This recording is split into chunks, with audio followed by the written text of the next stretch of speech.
Assalamu alaikum dear students, I am Anjum Shafiq, your biology teacher for grade 11, and today I am going to discuss the last topic of our chapter, that is protection and conservation of environment. So let's move to the classwork. So dear students, the last topic, the major topic of this chapter which we started previously, जो कि हमने कुछ lectures पहले start किया था, उसकी heading थी, जो main topic था, that was biology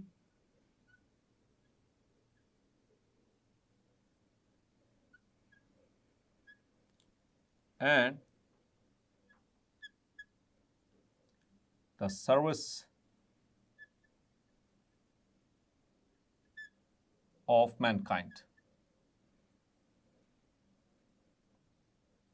ये हमारा मेजर टॉपिक था जो कि हमने स्टार्ट किया था। इस तरतीब को ज़रा समझने की कोशिश करें। मैं हर टॉपिक से पहले जब याद जो इसके फर्दर सब कॉन्टिनेंट से बता रहा था, तो चूंकि इसी सीरीज से रिलेटेड आज हमारा लास्ट लेक्चर है, तो इसलिए इसको दोबारा से मैं जस्ट इसके फ्लो चार्ट की शक्ल में बताने लगा हूँ।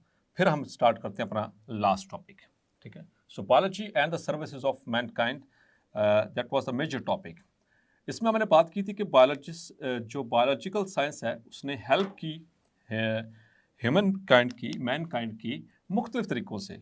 जैसे कि नंबर 1, जैसे हमने डिस्कस किया था biology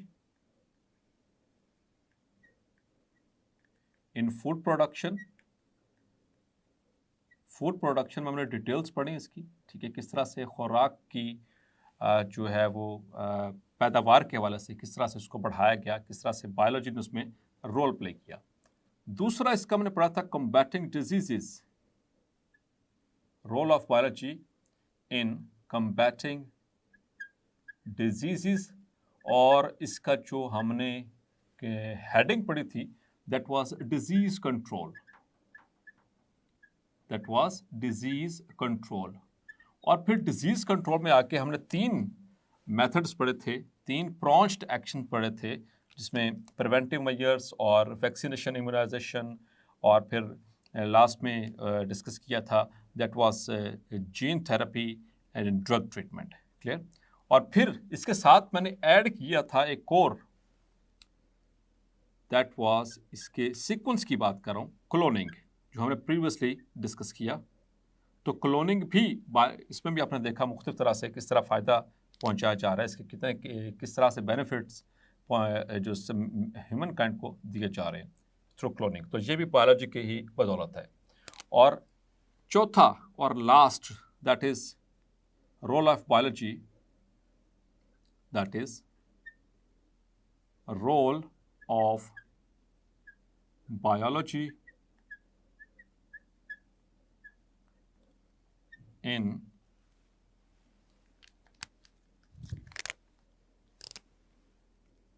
conservation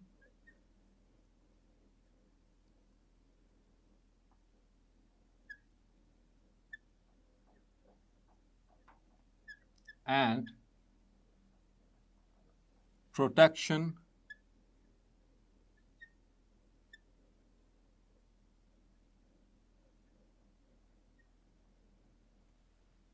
of environment.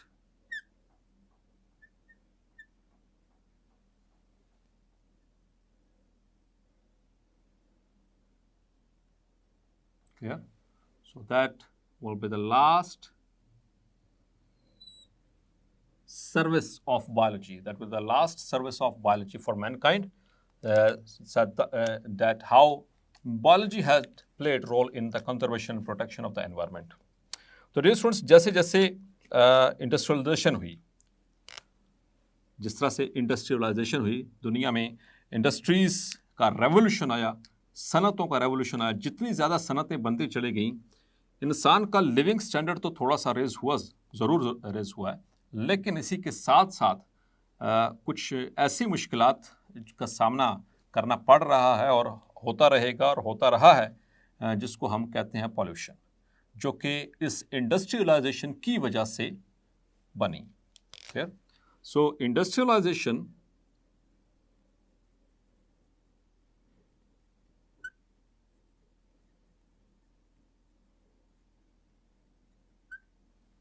has raised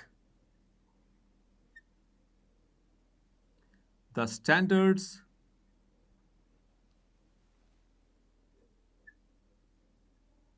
of living, but also created environmental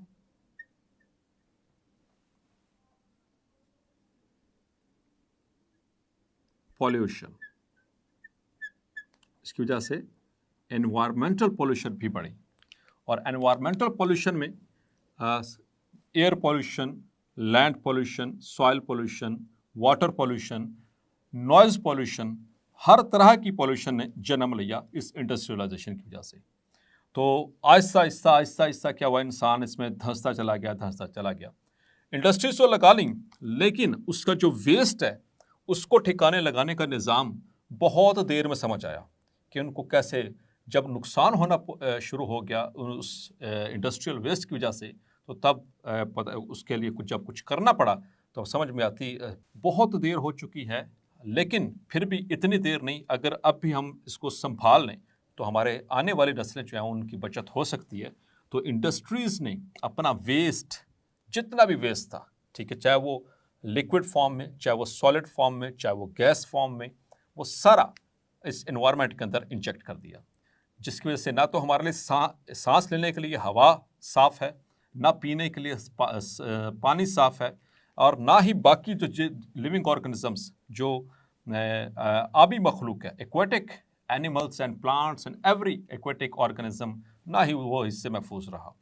तो डियर स्टूडेंट्स, ये दिन ब दिन इस तरह से दलदल में फंसता चला गया इंसान कि ना तो इसके बगैर गुजारा हो सका, इसका इंडस्ट्रियलाइजेशन के बगैर दिन ब दिन पहले से अगले ऊंची छलांग की चाहत और उससे पहले से ज़्यादा रेज्ड स्टैंडर्ड ऑफ लिविंग की चाहत लेकर चला, और उसी तरह से ऐसी दलदल में फंसा एनवायरमेंटल पोल्यूशन की कि अब निकलना इसका बहुत मुश्किल हो गया। यहाँ पर फिर आकर बायोलॉजी ने अपना रोल प्ले किया और उसने इस सारी प्रॉब्लम की सॉल्यूशन के हवाले से अटेंशन जो है साइंटिस्ट की अपनी तरफ माइल की, कि कुछ तरीक़ेकार बताए गए कि जिसके ज़रिए एनवायरनमेंट को प्रोटेक्ट किया जा सकता है, उसको कंजर्व किया जा सकता है फ्रॉम एनवायरमेंटल पोल्यूशन। जो पोल्यूट हो चुका है उसको साफ़ करने का तरीका भी बताया, और आने वाले वक्तों में उससे बचने का तरीका भी बायोलॉजी ने इंट्रोड्यूस करवाया। तो आइए स्टूडेंट्स चलते हैं इसके वर्क की तरफ, किस तरह से बायोलॉजी ने हेल्प की।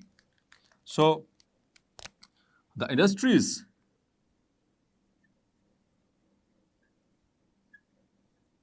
are adding tons of industrial waste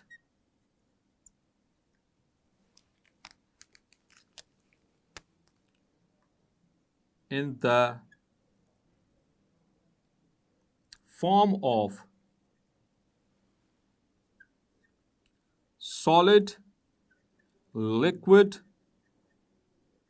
and gases, ठीक है, जो इंडस्ट्रियल वेस्ट है, and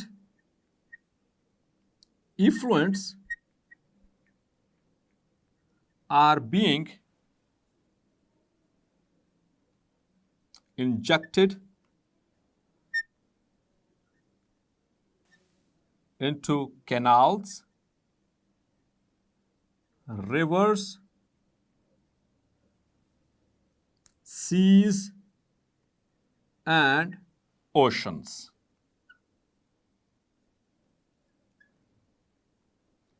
Clear? So this is creating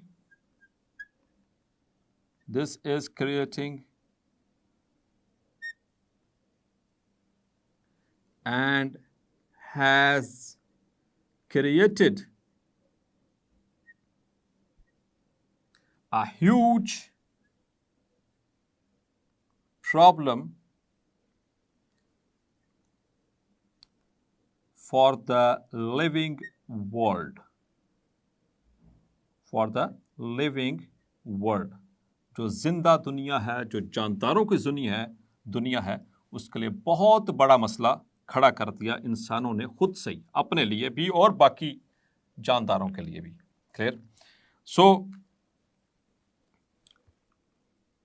the lead from automobiles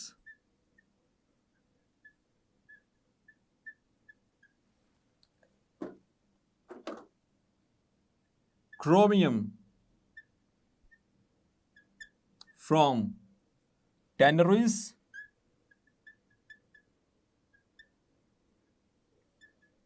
and other toxic heavy metals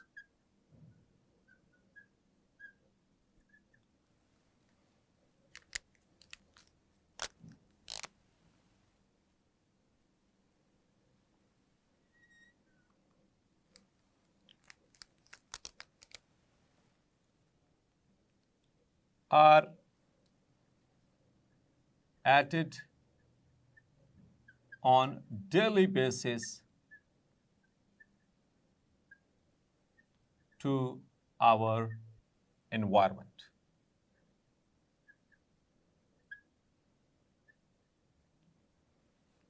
If these issues regarding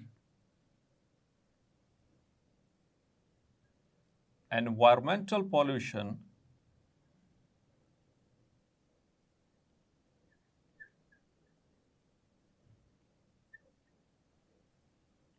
will not be addressed properly, it will jeopardize the existence of mankind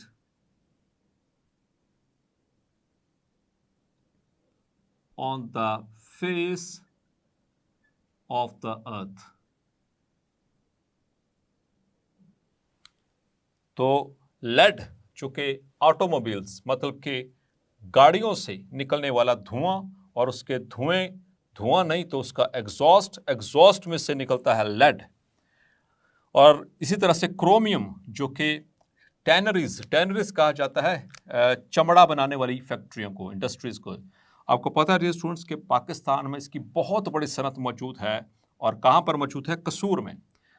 तो एक सर्वे के accordingly तकरीबन 200 के करीब tanneries मौजूद हैं कसूर के अंदर, और वो खालों से जब चमड़ा की और चमड़े के आगे आइटम्स बनाते हैं, उसको प्रिजर्व करने के लिए, उसको प्रोसेस करने के लिए they use tons of waters and tons of chemicals उनको प्रिजर्व करने के लिए।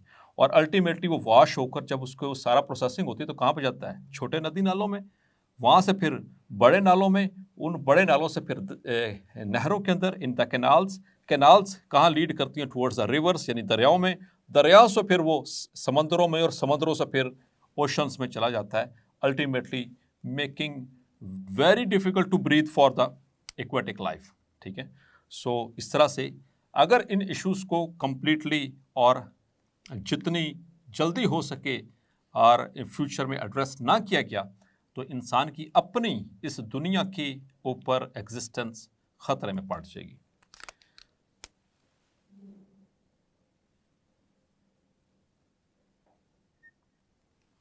तो यहां पर फिर बायोलॉजिस्ट ने, the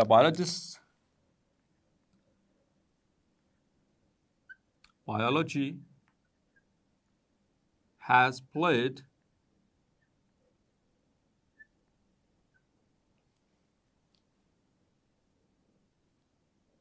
a life-saving role to give solutions to protect and conserve the environment.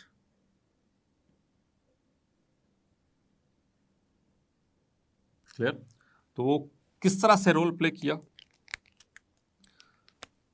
The biologists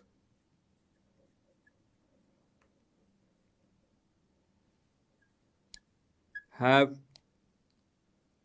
given and researched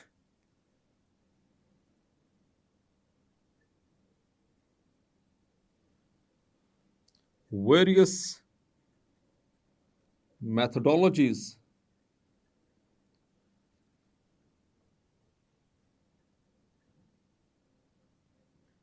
to clean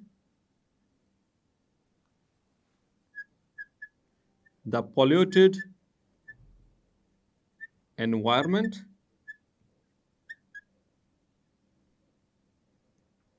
as well as to protect it from further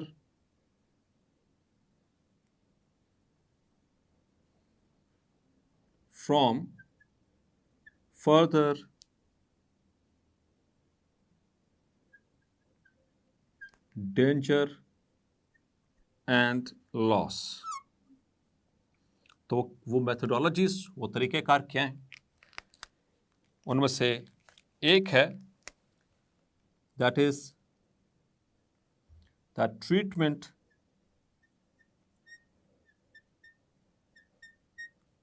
of sewage.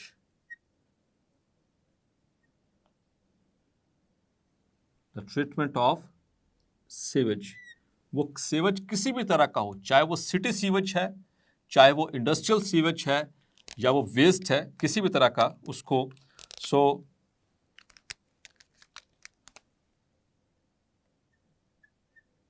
Biologists have emphasized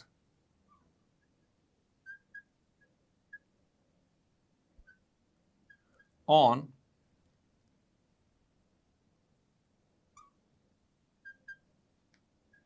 having treatment of city waste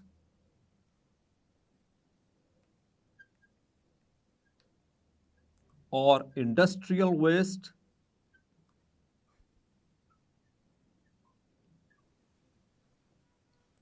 before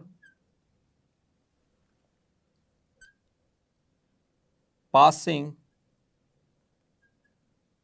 to canals and other areas। कि एक treatment, एक plant होता है बाकायदा तौर पर, जो कि हर कंपनी में नस्ब होना चाहिए, हर इंडस्ट्री में नस्ब होना चाहिए। उसमें से बाकायदा तौर पर जितना भी वेस्ट है वो पास करेगा, उसमें से जितने भी टॉक्सिक हैवी मेटल्स, और आम तौर पर देखा जाए तो उसमें कार्सिनोजेनिक जो मटेरियल्स हैं उनकी तादाद काफ़ी ज़्यादा होती है, तो वो उसमें से उसको छान ले, उसको निकाल दे वो प्लांट, और बाकी का जो वेस्ट है जो कि हमारे लिए भी और बाकी आबी मखलूक के लिए भी, एक्वेटिक ऑर्गेनिजम्स के लिए भी नुकसानदेह ना हो, उसको आगे फिर पास कर देना चाहिए। तो एक तो बताया ट्रीटमेंट ऑफ सीवेज। दूसरा जो मेथड बताया गया that is bio remediation. Bio remediation, तो यहां पर it is the degradation, it is the degradation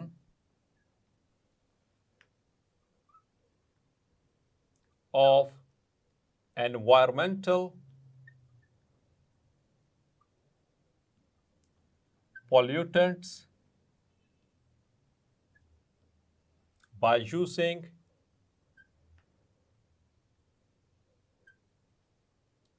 living organisms। Important short question भी है ये, इसको मार्क कर लीजिए। यानी कि एनवायरमेंटल पॉल्यूटेंट्स को, टॉक्सिक एलिमेंट्स को या टॉक्सिक वेस्ट को जानदारों के ज़रिए रिमूव करवा देना, उसको डिग्रेड करवा देना कहलाता है बायो रेमेडिएशन। और इसमें मुख्तलिफ तरह के लिविंग ऑर्गेनिजम्स को इस्तेमाल किया जाता है बायो रेमेडिएशन के लिए।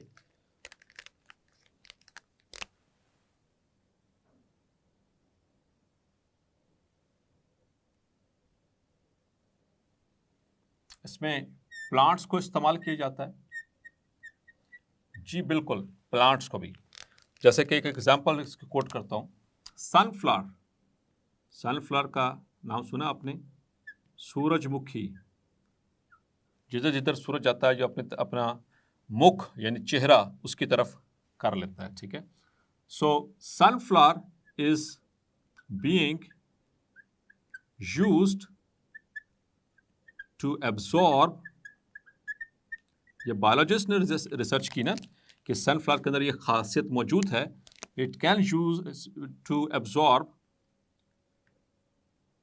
द यूरेनियम, जो कि हाईली रेडियो एक्टिव और हाईली टॉक्सिक है, जिसमें से रेडियो एक्टिव रेडिएशंस निकलती हैं। आपको पता है ये न्यूक्लियर रिएक्टर्स में इस्तेमाल होता है, न्यूक्लियर बॉम्ब्स में। एंड आर्सेनिक, ठीक है, बहुत ही इंतहाई खतरनाक केमिकल्स हैं। तो ये तो मिसाल आ गई प्लांट से।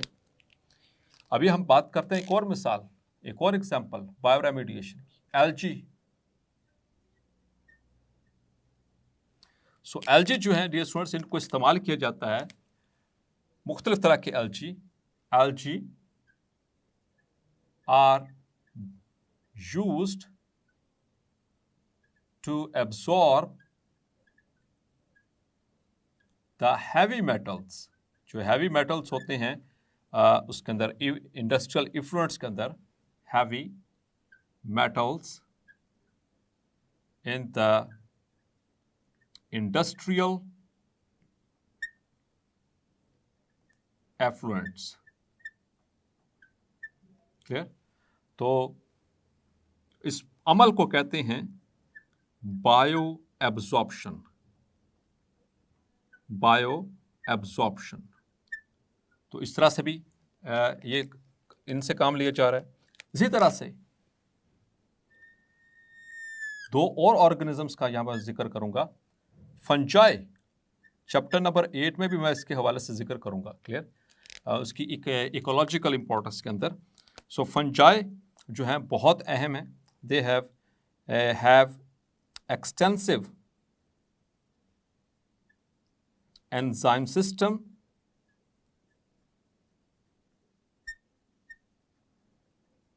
which is used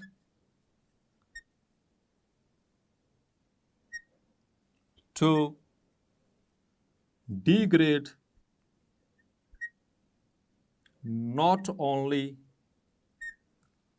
industrial waste, ना सिर्फ इंडस्ट्रियल वेस्ट को वो डिग्रेड करते हैं, बट ऑल्सो बायोलॉजिस्ट ने एक नई रिसर्च की कि फंजाई के अंदर ये खासियत है कि जहाँ पर न्यूक्लियर बॉम्ब्स फेंके गए, जैसे हिरोशिमा, नागासाकी जापान में, सो उन जगहों के ऊपर ये बाकायदा तौर पर इनको ग्रो करवाया जा रहा है, उनकी कुछ स्पीशीज़ को जो वहाँ से रेडिएशंस को एमिट कर रही हैं, उनको एब्जॉर्ब कर रही हैं। तो वहाँ से रेडियो एक्टिविटी का बाकायदा तौर पर इफेक्ट कम होता चला जा रहा है।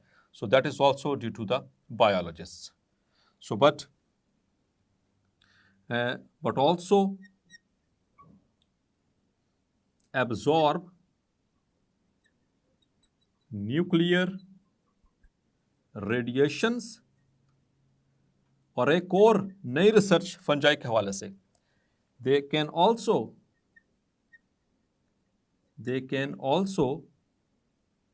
convert radioactive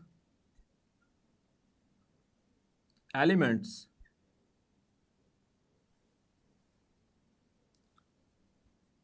to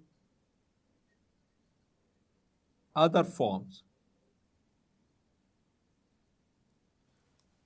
radio active elements को किसी दूसरी शक्ल में वो कन्वर्ट कर रहे हैं इन एंजाइम्स की ही मदद से, कि जिसकी वजह से उनकी रेडियो एक्टिविटी खत्म हो रही है। और ये भी वहाँ पर जहाँ पर न्यूक्लियर रेडिएशन, जहाँ पर न्यूक्लियर बॉम्ब्स गिराए गए थे, वहाँ पर ही इनका इस्तेमाल किया जा रहा है। So biology is helping in this way also. एक और आपको एग्जाम्पल बताऊंगा बायो रेमिडिएशन की, दैट इज बैक्टीरिया। बैक्टीरिया में एक बैक्टीरिया है जो कि ऑयल स्पिलेज के हवाले से, उसे ऑयल बग भी कहते हैं उस बैक्टीरिया को।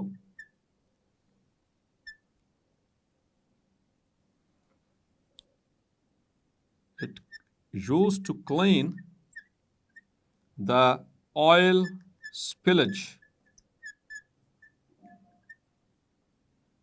Anywhere,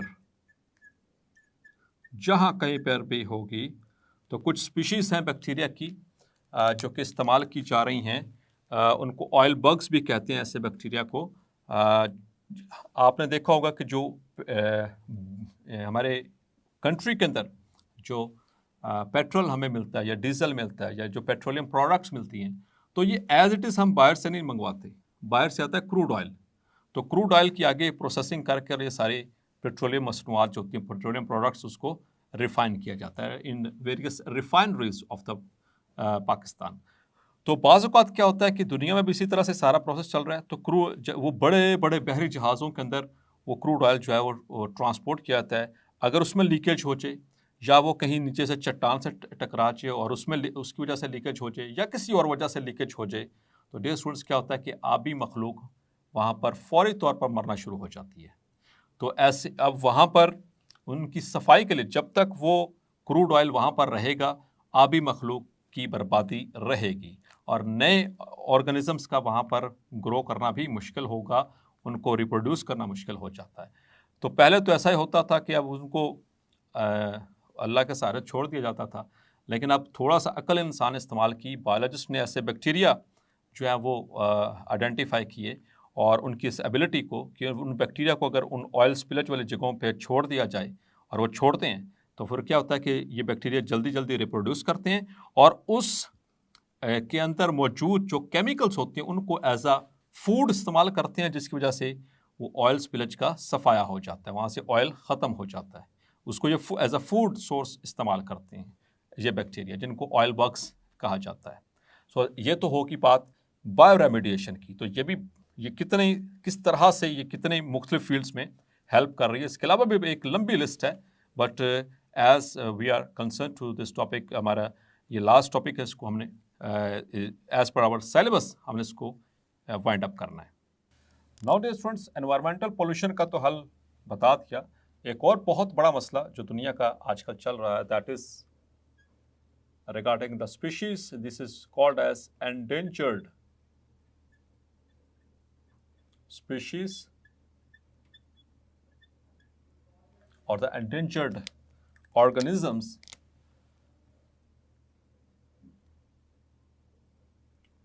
The species which is at the risk of extinction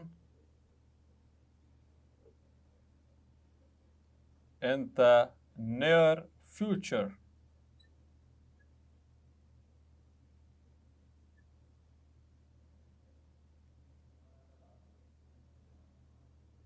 is called endangered species. Clear? तो ऐसी स्पीशीज़, ऐसे ऑर्गेनिजम्स जिनका ये ख़तरा हो कि आने वाले चंद सालों के अंदर, नियर फ्यूचर, मुस्तकबिल में वो इस दुनिया से, इस सफ़ाए हस्ती से ख़त्म हो जाएंगे, उनका एक मेंबर भी नहीं रहेगा, ऐसे स्पीशीज़ को कहते हैं एंडेंजर्ड स्पीशीज़। और इसके पीछे सबसे बड़ा जो रोल है वो इंसानों का ही है। उनका हैबिटेट हमने जो है वो लॉस करवा दिया, और उनको हंट किया अपने खाने के लिए या मज़े के लिए। ऐसे बहुत सारे ऐसे स्पीशीज़ हैं जिनका तो हमें पता भी नहीं है, वो प्लांट और एनिमल्स जो कि हमारे नॉलेज में आए बगैर इस दुनिया से एक्सटिंक्ट हो गए because of the polluted environment and due to our what we can say that non serious behaviour. तो इसके लिए फिर बायोलॉजी ने जो है biologist they give the solution to this problem. तो इनके लिए फिर क्या करना चाहिए? The solution to this problem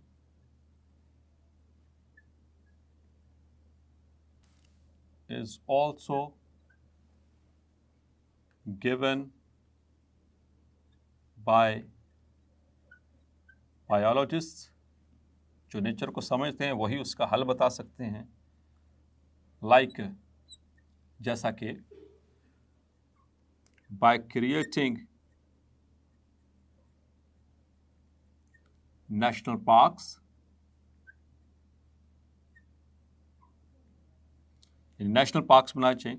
जो एनिमल्स हैं वहाँ के उनको नेशनल पार्क्स में रखा जाए और उनको जू में ना रखा जाए। ठीक है, जू के अंदर चूंकि उनको नेचुरल हैबिटेट नहीं मिलता, और नेशनल पार्क्स मतलब कि जो जहाँ पर वो जंगलात में रहते हैं, जो उनका नेचुरल हैबिटेट है वहाँ पर रहेंगे, उसी कोई उन्हीं की बाउंड्री वॉल बनाकर और उसको नेशनल पार्क का दर्जा दे दिया जाए, तो इस तरह से कंजर्व हो सकता है। यानी उनका नेचुरल हैबिटेट ना छीने। नेचुरल हैबिटेट छीनेंगे तो मज़ीद ख़तरात बढ़ जाएंगे। या फिर अगर हम बाय स्टॉपिंग